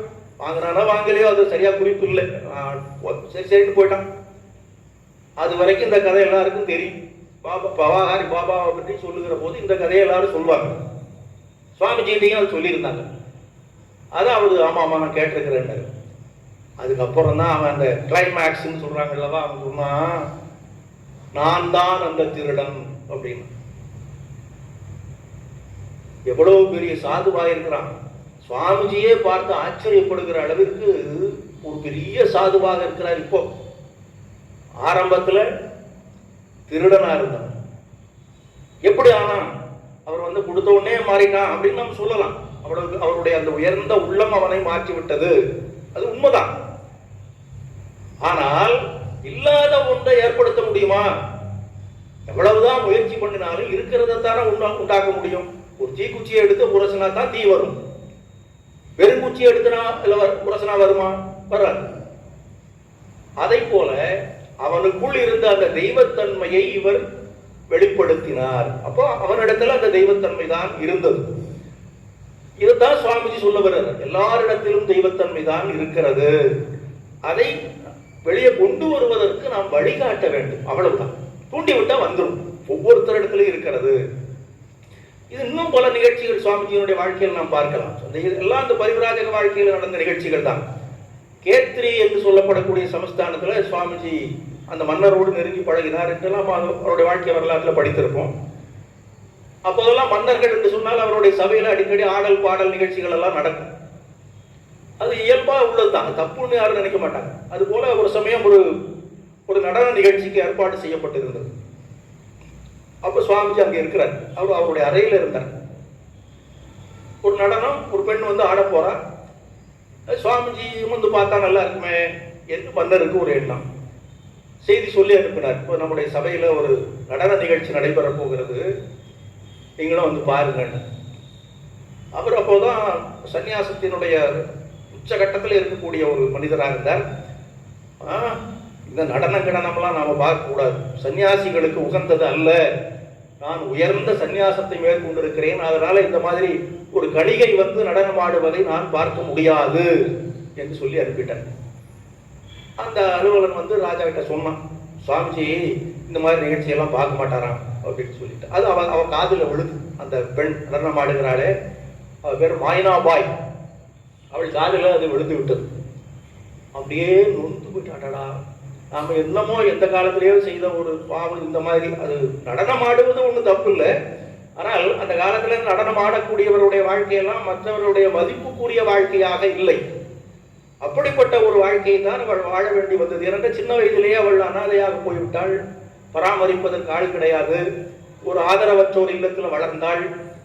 அப்புறம் கொஞ்சம் பெரிய பெண்ணாக ஆன உடனே ஜோத்பூர் என்று சொல்லப்படக்கூடிய அரண்மனையில போய் நீ வேலைக்கு சேர்ந்துக்கோ, அங்கே போய் ஆடல் பாடல் செய்து கொண்டு காலத்தை கழிவு அனுப்பிட்டாங்க அங்கே உள்ளவங்க. அப்படி கொஞ்ச நாள் அங்கே இருந்தாள். அப்போ அந்த ஜோத்பூர் அரண்மனைக்கு ஒரு நாள் தயானந்த சரஸ்வதி வந்தார். அவர் தான் ராஜகுரு. அவர் பார்த்துட்டு இது தெரிந்து கொண்டார். இங்கெல்லாம் நம்ம இந்த மாதிரி பெண்கள் எல்லாம் வைத்துக் கொள்ளக்கூடாது, அவங்க துறந்து விட்டாங்க. எங்கேயோ போய் அங்கே இருந்தவர்கள்ல ஒருத்தருக்கு இந்த கேத்திரி மன்னர் கொஞ்சம் பழக்கம், அதனால அங்கே அனுப்பிச்சு விட்டாங்க. ஏதோ இப்போ காலம் தள்ளி கொண்டு இருக்கிறார். இப்போ கடந்த கால வாழ்க்கையை நினைத்து பார்க்கும் போது நாம் எப்படியோ பாவம் செய்ததுனால நம்முடைய வாழ்க்கை இப்படி எல்லாம் போய்கொண்டு இருக்கிறது. இன்றைக்கு ஒரு மகான் இங்கே வந்திருக்கிறார். அவரை பார்த்தால், அவர் அடிபணிந்து வணங்கினால் நம்முடைய பாவங்கள் நம்மை விட்டு போய்விடும் என்றுதான் அவள் நினைத்துக் கொண்டிருந்தாள். ஆனால் அவரோ இல்லை நான்லாம் அங்கே வரவே மாட்டேன்ட்டேன். அப்போ நமக்கு இந்த ஒரு விமோச்சனம் கூட இல்லையா என்று நினைத்து அந்த ஏக்கத்தை வெளிப்படுத்துகிற மாதிரி ஒரு பாடல் பாடிக்கொண்டே ஆடினாள். நீ ஒரு மகான் என்றால் சமபாவனை இருக்க வேண்டும் அல்லவா? ஒரு மகானுக்கு முக்கியமான பண்பு என்ன? சமபாவம். சமபாவம் என்றால் எல்லாரையும் ஒரே மாதிரியாக பார்ப்பது. நல்லவரா, கெட்டவரா, உயர்ந்தவரா, தாழ்ந்தவரா, படித்தவரா, படிக்காதவரா, இந்த வேறுபாடுகள் சாதாரண மனிதர்களிடத்தில் இருக்கலாம், மகானுக்கு இருக்கலாமா? ஒரு இரும்பை வைத்துக் கொண்டு அது இரும்பு வேலை செய்யக்கூடிய ஆசாரி சில சமயங்கள்ல ஒரு சிலை வடிக்கிறான், ஒரு தெய்வ சிலையை வடித்து விடுகிறான். அதே இரும்பு வைத்துக் கொண்டு கத்தியும் செய்கிறான். கத்தி என்றால் அச்சத்தை தரக்கூடிய ஒரு பொருளாக இருக்கிறது. அது தெய்வ சிலையை பார்த்தால் அது இரும்பில் செய்ததாக இருந்தாலும் வணக்கம் போட வேண்டும் என்று தோன்றுகிறது. ரெண்டும் இரும்பினால் ஆனதுதான். அந்த இரண்டில் எதையும் நாம் அந்த பரிசவேதி என்று சொல்லுகிற மாதிரி அப்படி உரைத்து விட்டால் ரெண்டுமே தங்கமாக மாறிவிடும் அல்லவா? அதை போல ஒரு மகானுக்கு முன்னாலே நல்லவர் கெட்டவர் எல்லாருமே ஒரே மாதிரி தானே இருக்க வேண்டும். நீ இப்படி என்னை புறக்கணிக்கலாமா என்கிற கருத்துப்பட ஒரு பாடலை பாடிக்கொண்டு அவள் நடனம் ஆடினாள். அந்த பாடம் சுவாமிஜி காதுல போய் விழுந்தது. யோசனை பண்ணிடலாம், ஆமா இவன் சொல்றது சரிதானே. அதிலும் நான் ஒரு சன்னியாசி. சன்னியாசி என்றால் என்ன? எல்லாவற்றையும் துறந்தவன். எல்லாவற்றையும் என்ன? நமக்கு உடைமைகள் இல்லாமல் துறந்து விடுவது மட்டுமல்ல, இந்த விருப்பு வெறுப்பு, இவன் நல்லவன் கெட்டவன் என்கிற பாகுபாடு எல்லாவற்றையும் துறந்தால் தானே நான் துறவி. அப்படி இருக்கிற போது அவள் சொல்வது தானே சரி என்று வேக வேகமாக அங்கிருந்து வந்து விட்டார். அந்த உடனே அவளிடத்தில் அம்மா என்னை மன்னித்து விடுனர். அம்மா என்னை மன்னித்து விடுனர். அது அவளுக்கு காலமெல்லாம் அதை சொல்லிட்டு இருந்தான். பேர்பட்ட சுவாமி என்ன அம்மான்னு சொன்னார் அப்படின்னு சொல்லி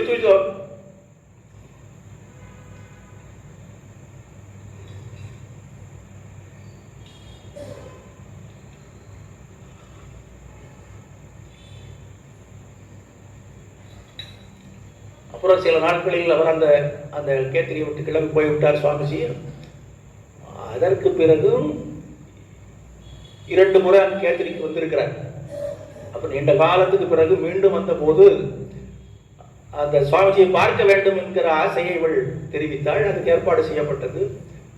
அப்போ அந்த பழைய நினைவுகள் எல்லாம் அவளுக்கு வந்தன. அப்போ ரொம்ப உரிமையோட பேசினான். ஏன்னா இப்போ புறக்கணிக்கிற சுவாமிஜி இல்லை, ஏற்றுக்கொள்ளுகிற சுவாமிஜி.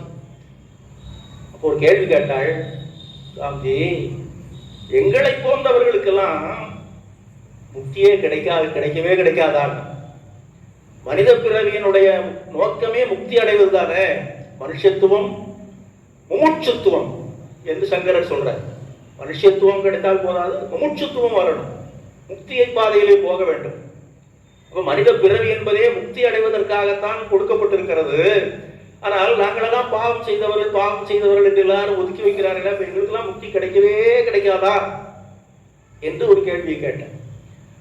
அப்ப சுவாமிஜி சொன்னாரு, ஏன் கிடைக்காது? ஸ்ரீ ராமகிருஷ்ண அவதாரம் நிகழ்ந்ததே அதற்காகத்தான். முக்தி பாதையை உலகில் உள்ள ஒவ்வொருவருக்கும் திறந்து வைப்பதற்காகத்தான் ஸ்ரீ ராமகிருஷ்ணர் வந்து அவதாரம் செய்தார். மனிதராக பிறந்த அத்தனை பேரும் முக்தி அடைய முடியும், அடைய வேண்டும். அந்த முக்தி பாதையை எல்லாருக்கும் உரியதாக திறந்து வைப்பதுதான் இந்த அவதாரத்தினுடைய நோக்கம் என்று சொன்னார். அப்புறம் மீண்டும் ஒரு கேள்வி கேட்டால், மன சஞ்சலங்கள் எல்லாம் அகல்வதற்கு என்ன செய்ய வேண்டும் என்று கேட்டால், நீ கடவுள் சிந்தனையில ஈடுபடு. அது மட்டுமல்ல, ஒரு யாத்திரை செய்து வா, புனித ஸ்தலங்களுக்கு கொஞ்சம் அங்கே இங்கே போயிட்டு வா. போய் வந்த பிறகு எங்கேயாவது நீ கண்ணில் காணக்கூடிய ஆதரவற்றவர்களுக்கு நீ உதவி செய். இவ்வளவு ஆதரவற்றவளாக இருந்தான வந்தாள், இதை போல இன்னும் எத்தனை பேர் இருப்பார்கள், அவர்களுக்கெல்லாம் நீ உதவி செய். உன்னால் முடிந்த வரைக்கும் உதவி செய். அதுவே போதும், உன்னுடைய சஞ்சலங்கள் தீர்ந்து விடும், சந்தேகங்கள் அகன்று விடும் என்று சொன்னார். அதை மனத்தில் வைத்துக் கொண்டு அவளும் அவனுடைய தோழி ஒருத்தியும் பல ஸ்தலங்களுக்கு யாத்திரை போய்விட்டு வந்தார்கள். ஒவ்வொரு இடத்துல சில இடங்கள் அங்கேயே கொஞ்ச நாள் இருக்கலாமா என்று தோன்றும். அப்புறம் திருப்பி சாமி சொன்னபடி வந்து விட வேண்டும் அல்லவா, வந்து விட்டேன். வந்து கொஞ்ச நாளைக்குள்ளேயே அந்த கேத்திரி மன்னர் காலமாகிவிட்டு இவளை ஆதரித்துக் கொண்டிருந்தவர் மறைந்து விட்டார். அப்புறம் கொஞ்ச நாள்ல சுவாமிஜியும் தம்முடைய உடலை துறந்து விட்டார். அவளுக்கு வாழ்க்கையே ஒன்றுமில்லாத மாதிரி ஆகிவிட்டது. இனிமேல் நமக்கு யார் கதி என்று தவித்துக் கொண்டிருந்தாள். அப்போ கிளம்பி போய்விட்டாள். எங்கேயாவது நான் போயிருந்து இனிமேல் இந்த இடத்துலயே இருக்க வேண்டாம் என்று சொல்லி தூரமாக போய்விட்டாள். அவர் போன இடங்கள்ல சுவாமிஜி சொன்னதை மனத்தில் வைத்துக் கொண்டு எங்கேயாவது கண்ணில் ஆதரவற்றவர்கள் பட்டால் அவர்களுக்கு தன்னால முடிந்த உதவிகளை செய்வதே தன்னுடைய கடமையாக வைத்திருந்தார். நிறைய ஆதரவற்றவர்களுக்கு அவள் ஆதரவாக இருந்திருக்கிறாள். எப்படி அவளானால் ஒரு காலத்துல தன்னுடைய வாழ்க்கையை அமைத்துக் கொள்ள முடியுமா என்பதே கேள்விக்குறியாக இருந்தது. அதன் பிறகு எத்தனையோ இடர்பாடுகள் ஏற்பட்டன. புறக்கணிக்கப்பட்ட ஒரு வாழ்க்கை வாழ்ந்து கொண்டிருந்தாள்.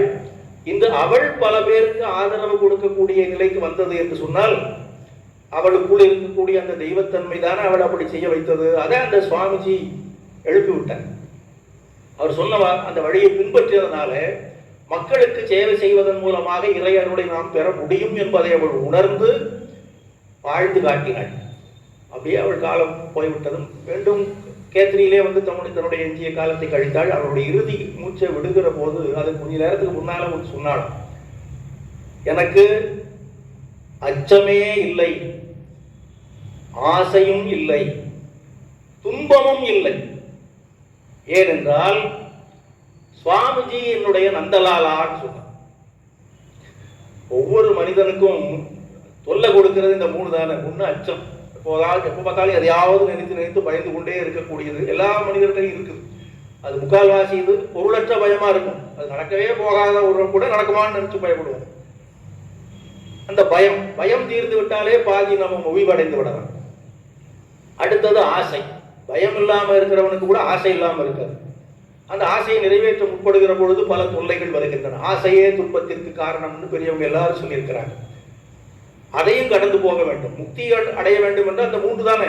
அச்சம் இருக்கக்கூடாது, ஆசை இருக்கக்கூடாது, துன்பமும் இருக்கக்கூடாது, துன்பத்தை நினைத்து துடிக்க கூடாது. இந்த மூன்றும் எனக்கு இல்லைன்னு சொன்னான். இது யாரால சொல்ல முடியும்? ஒரு பெரிய ரிஷியால, ஒரு பெரிய முனிவரால, ஒரு பெரிய மகானால தானே சொல்ல முடியும். அவர்களால் கூட முழுசா சொல்ல முடியுமான்னு சொல்ல முடியாது. இவள் அப்படி சொன்னாள். எப்படி? அது அந்த சுவாமிஜி சொன்ன வார்த்தைகளினால் அவளுக்குள் இருந்த அந்த தெய்வத்தன்மையை உணர்ந்ததனால். ஆகவே எல்லாரிடத்திலும் இது இருக்கிறது. இப்போ இது போன்றவர்களுக்கே எப்படி வருகிறது என்று சொன்னால், இயல்பிலேயே நல்ல தன்மை படைத்தவர்களாக இருப்பவர்களுக்கு நாம் சொல்ல வேண்டிய அவசியமே இல்லை.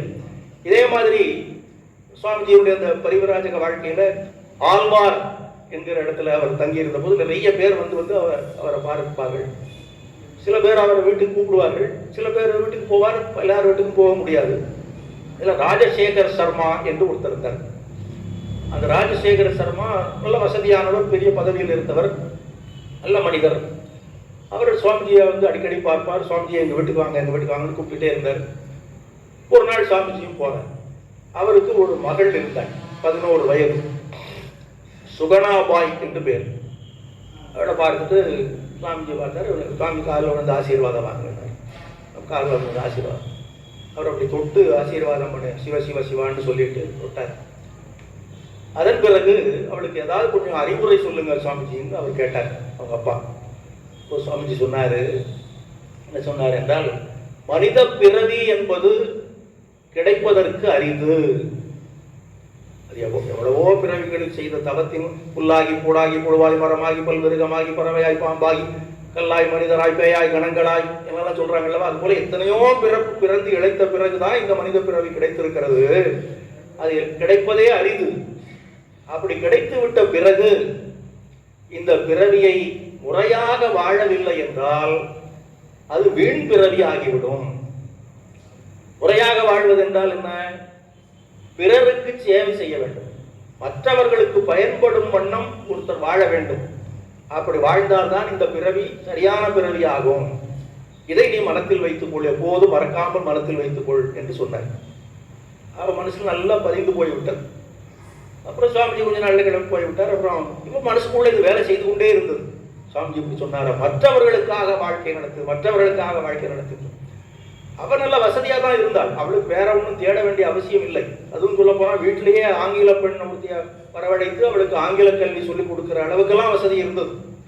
அதுல அவளுக்கு நிறைவு ஏற்படவில்லை. சுவாமிஜி என்ன சொல்லியிருக்கிறார்? மற்றவர்களுக்கு சேவை செய். என்ன செய்யலாம்?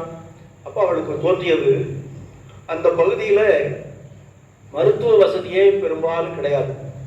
குறிப்பாக இந்த பெண்கள் பிரசவம் வரும்போது அந்த பிரசவத்தை முறையாக பார்க்கக்கூடிய வசதி கிடையவே கிடையாது. அதை பற்றி அறிவும் பிரசவத்தை எப்படி நடத்த வேண்டும் என்பது பல பேருக்கு தெரியாது. ஏதோ மனம் போன போக்கில் பண்ணி பாதி பேர் தப்புனா அறிவுங்கிற அளவில் தான் இருக்கு. தாயும் சேயும் நலம் அப்படின்னு சொல்லுவாங்க. அந்த காலத்தெல்லாம் குழந்தை பிறந்தா ஒரு கடிதம் போடுவாங்க. இப்போ மாதிரி இந்த இதெல்லாம் கிடையாது அல்லவா. ஒரு அஞ்சல் அட்டையில எழுதி போடுவாங்க. அந்த பேரை சொல்லி அவளுக்கு குழந்தை பிறந்திருக்கிறது, தாயும் சேயும் நலம்னு போடுவாங்க. அப்பா, தாயும் சேயும் நலம் அது பெரிய விஷயமா இருக்குது. ஏன்னா அந்த நலமா பண்ணுகிறதே ரொம்ப அரிதாக இருந்தது. அது அந்த பகுதியில் ரொம்ப ரொம்ப அதிகமாக இருந்தது. அதனால ஒரே ஒரு மருத்துவமனை இருந்தது, அந்த குறிப்பாக பெண்களுக்காக, அதுவும் பிரசவம் பார்ப்பதற்காக. அது அரச வம்சத்தை சேர்ந்தவர்களுக்கு மட்டும்தான் அங்கே பார்ப்பாங்க. ராஜ குடும்பத்துக்கு மட்டும் அங்கே வைத்தியம் செய்வார்கள், பிரசவம் பார்ப்பார்கள். அதுலேயும் கூட பல பேர் தப்ப மாட்டார்கள். அதுக்கு ரொம்ப ரொம்ப முக்கியமான ஒரு இளவரசி அந்த மாதிரிலாம் இருந்துச்சுன்னா வெளிநாட்டில இருந்து ஆட்களை வரவழைச்சு பிரசவம் பார்ப்பாங்களாம். இப்போ இந்த பெண் இதெல்லாம் யோசனை பண்ணினாங்க.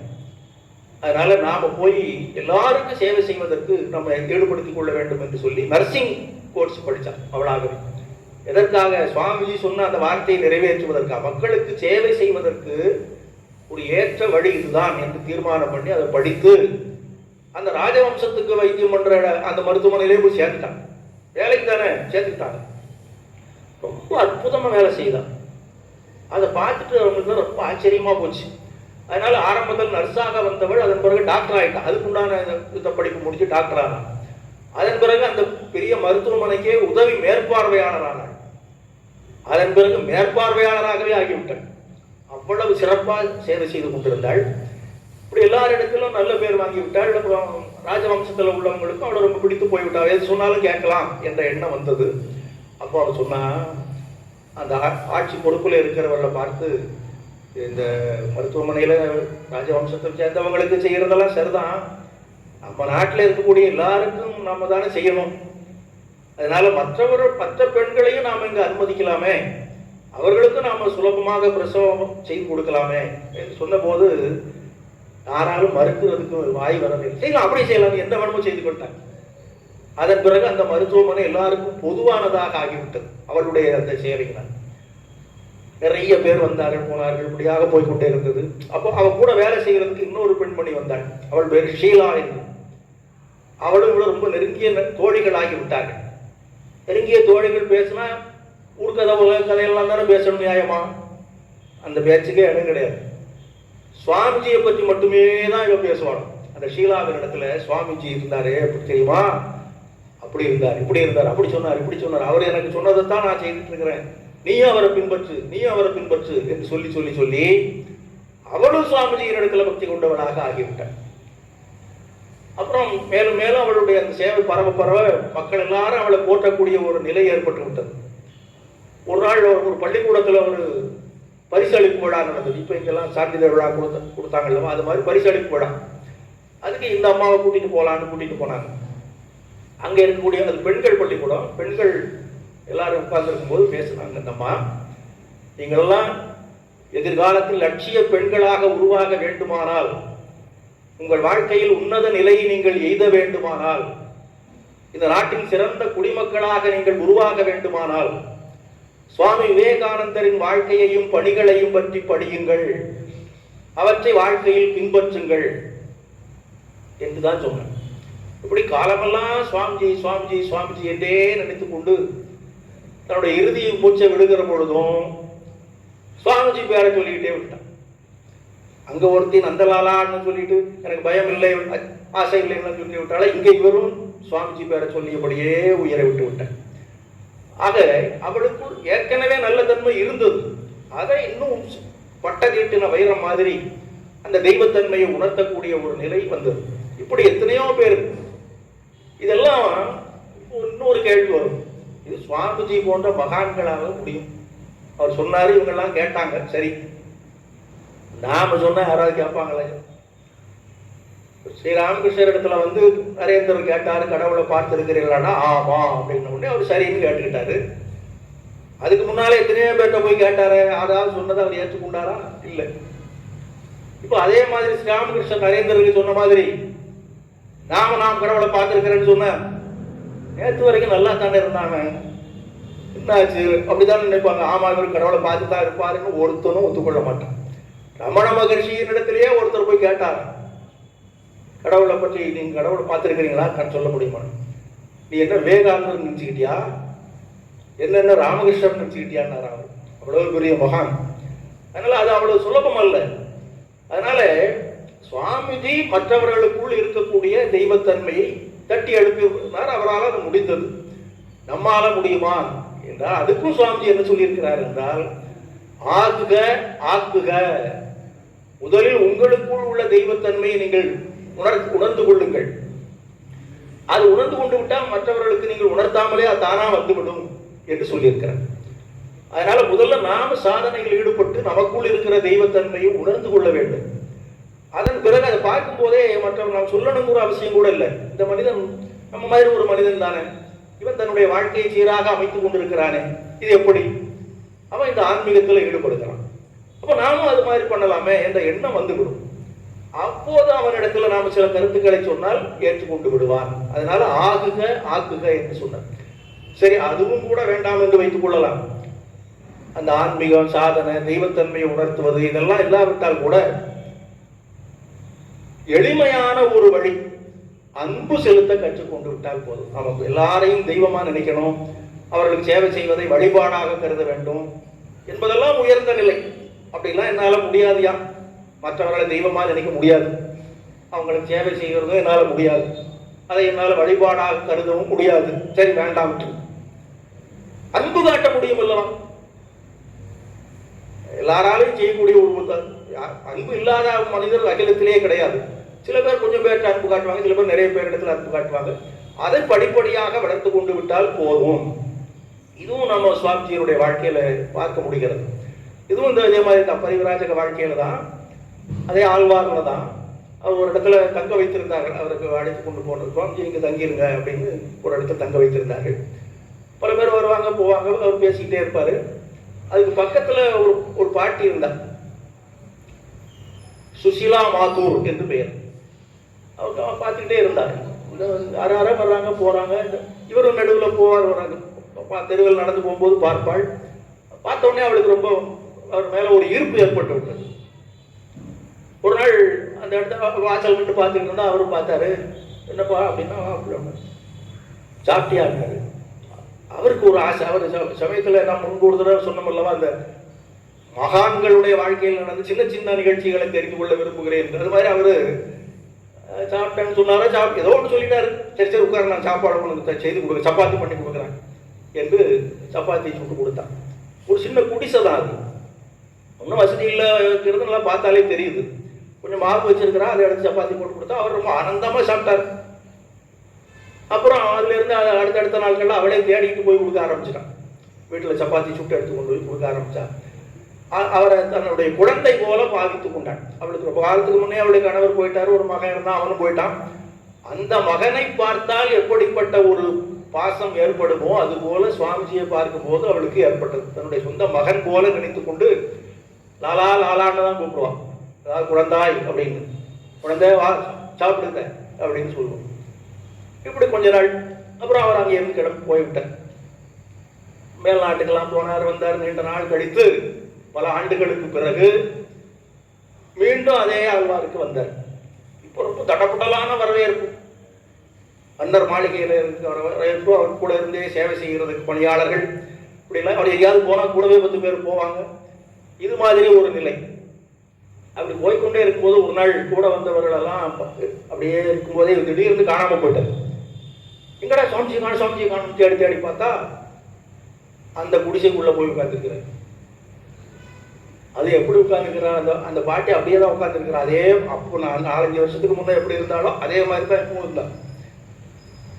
இவர் அவர் முன்னால போய் உட்கார்ந்துட்டு, எனக்கு சப்பாத்தி ரொம்ப நாளைக்கு முன்னே செய்து போட்டே அதே மாதிரி இப்போ செய்து கொடுத்தார். அவளுக்கு ரொம்ப ஆனந்தம் தாங்க முடியல. நல்லா இரு, அதே குழந்தை, அந்த அப்போ அந்த தன்னுடைய குழந்தையாக ஒருத்தன் வந்தானே, அந்த குழந்தை தான் இப்பவும் வந்திருக்கிறான்னு அவர் நினைச்சுக்கிட்டு இருக்கிறான். இவர் யாரு, எப்பேற்பட்ட மகான், உலகம் பூராவும் ஒரே அப்படியே சுற்றி அடித்து விட்டு வந்து கோடானு கோடி மக்களுடைய வழிபாட்டிற்கு உரியவராக வந்திருக்கிறார். அதெல்லாம் அவளுக்கு ஒன்றும் தெரியாது. அவளுடைய லாலா திரும்பியும் வந்துட்டான், அவ்வளவுதான் அவளுக்கு தெரியும். இரு நான் இப்பவே செய்து சொல்றேன் அப்படின்னா. பேசிக்கிட்டே இருக்கும்போது சொன்னா, ஆமா அங்க ஒரு மகான் வந்திருக்கிறாராம, அரண்மனையில தங்கி இருக்கிறாருன்னு எல்லாம் பேசிக்கிறாங்க. ரொம்ப பெரிய மகானாம, எல்லாரும் வந்து பாக்குறாங்க. நான் தெருவில் பார்த்தா கூட்டமா போறாங்க. எங்க போறீங்கன்னு கேட்டா, அங்க ஒரு பெரிய மகான் வந்திருக்கிறாரு, இப்பேற்பட்டவர் எல்லாம் பேசுறாங்க. அவரை பார்க்கறதுக்கு தான் அவ்வளவு பேர் போறாங்க, நீயும் அவரை பார்க்க தான் வந்திருக்கிறியோ அப்படின்னா. அவர் அப்படியே பார்த்தாரு. சரி நீ வேணா போய் பார்த்துட்டு வா அப்படின்னா முதல்ல. அப்புறம் இல்லை இல்லை நீ சாப்பிட்டு போயிரு. ஒரு பார்த்தா அவனுக்கு சாப்பிட்டே சாப்பிடலே தெரியல, அங்கே போயிட்டா நேரம் ஆயிடும், கொஞ்சம் இரு நான் போய் அவனுக்கு சப்பாத்தி சுட்டு கொடுத்துட்றேன், சாப்பிட்டுட்டு அப்புறம் போய் பாரு. சரி கொடு. அவரும் சாப்பிட்டாரு. அப்போ கொஞ்சம் சாப்பிட்டுக்கிட்டு இருக்கும்போதே அவர் சொன்னாரு, என்ன அந்த மகானை போய் பார்க்க சொல்றிய, உனக்கும் அந்த மகானை பார்க்கணும்னு ஆசையா இருக்குதா அப்படின்னா. அதெல்லாம் ஒண்ணும் இல்லை அப்படின்னா. அப்ப அவர் சொன்னாரு, நான் தான் இந்த மகான் அப்படின்னு. இப்படியே பார்த்தா, நீ தான் இந்த மகானா? நீ எதுக்குப்பா மகான் ஆகணும்? அவர் மகானா இருந்தா அவர் பாட்டுக்கு எதுக்கு போட்டுமே, நீ என்னுடைய லாலா, நீ சாப்பிட்டுட்டு பேசாம அவர் போய் பார்த்துட்டு போப்பா அப்படின்ட்டா. சரி சரின்ட்டு அவர் போயிட்டாரு. இப்போ அவர் யாருன்னு தெரிந்து எத்தனையோ பேர் எங்க வீட்டுக்கு வாங்க சாமி, எங்க வீட்டுக்கு சாமி வாங்க சாமின்னு கூப்பிடுறவங்க இருக்கிறாங்க. இப்போ அவர் இருந்தா இன்னைக்கும் கூப்பிட்டுட்டு போக தயாரா தான் இருப்பாங்க. யாரென்றே தெரியாமல் தன்னுடைய அன்பு குழந்தையாக கருதி அவருக்கு அந்த சப்பாத்தியை செய்து போடுவதில் அவ்வளவு ஆனந்தம் கொண்டாடியது அந்த அன்பு தான். அவளுக்கு அந்த தெய்வம், ஆன்மீகம், தெய்வத்தன்மை இதெல்லாம் சொன்னா கூட புரியாது. அன்புன்னு சொன்னா கூட புரியுமான்னு சொல்ல முடியாது. ஆனால் அவள் அன்பின் வடிவமாக இருந்தாள். இந்த அன்புதான கடவுள் என்று பெரியவர்கள் சொல்லுகிறார்கள். அன்பே சிவமாவது யாரும் அறிகிறார், அன்பே சிவமாவது யாரும் அறிந்த பின் அன்பே சிவமாய் அமர்ந்திருந்தாரே. அது தெரியாத வரைக்கும் அன்பும் சிவமும் இரண்டு, அது வேற இது வேற என்று சொல்வார்கள். அன்பும் சிவமும் இரண்டு என்பர் அறிகிறார். அன்பே சிவமாவது யாரும் அறிகிறார், அன்பே சிவமாவது யாரும் அறிந்த பின் அன்பே சிவமாய் அமர்ந்திருந்தாரே. அப்ப அந்த அன்பு இருந்து விட்டா போதும். எனக்குள்ள தெய்வத்தன்மை இருக்கிறது என்பது எனக்கு தெரிந்தாலும் சரி, தெரியாவிட்டாலும் சரி, இன்னொரு இடத்துல தெய்வத்தன்மை இருக்கிறது என்பதை நான் அறிந்தாலும் சரி, அறியாவிட்டாலும் சரி, அன்பு செலுத்தி விட்டால் அந்த தெய்வத்தன்மை அதுவே வந்து விடுகிறது. அதுக்கு வார்த்தையை நான் எப்படி வேணா சொல்லிக் கொள்ளலாம். இதைத்தான் சுவாமிஜி தம்முடைய காலமெல்லாம் சொன்னார். ஆகவே அன்பு செலுத்துங்கள், அந்த அன்பின் மூலமாக மற்றவர்களுக்கு சேவை செய்யுங்கள். அந்த சேவை தான், அதுதான் உங்களை இறைவனிடத்தில் அழைத்து செல்லக்கூடிய மதம், நெறி, மார்க்கம் எல்லாம் அதுதான். அதனால மற்ற மனிதர்களிடத்திலே நீங்கள் இறைவனை காண பழகுங்கள். இதுதான் அந்த பாட்டில் சொல்லப்பட்டிருக்கிற செய்தி. இதை விட்டு இதை புரிந்து கொள்ளவில்லை என்றால் காட்டுக்கு போனாலும் சரி, மலைக்கு போனாலும் சரி, சாஸ்திரங்களை படித்தாலும் சரி, கடவுளை காண முடியாது, அறிய முடியாது. அதுதான் காட்டிலும் மலையிலும் கடவுளை தேடி களைத்தவர் பலர் உண்டு, ஏட்டினில் எழுத்தினில் இறைவனை நாடி இழைத்தவர்களும் உண்டு, நாட்டினில் நம்முடன் வாழ்ந்திடும் மக்களே நமக்கு தெய்வம் என்று காட்டிய சுவாமி விவேகானந்தரின் கருத்தினை போற்றிடுவோம். சீர்பெருகு வங்க நிலம் சிறக்க வந்தோம், ஸ்ரீராமகிருஷ்ணர் பதம் சிறமேற்கொண்டோம், பார்ப்புகழும் வேதாந்த பயிர் வளர்த்தோம், பாரதத்தின் பெருமை எங்கும் பரவச் செய்தோம், வேர்வரைய எதிர்வாதம் விரித்து கூறி வீண்வாதம் செய்பவரை வாதில் வென்று வெற்றி தார் புனைந்த தவயோகி விவேகானந்தம் தாழ்வணிந்து வாழ்வோம் இத்தரணி மீதே.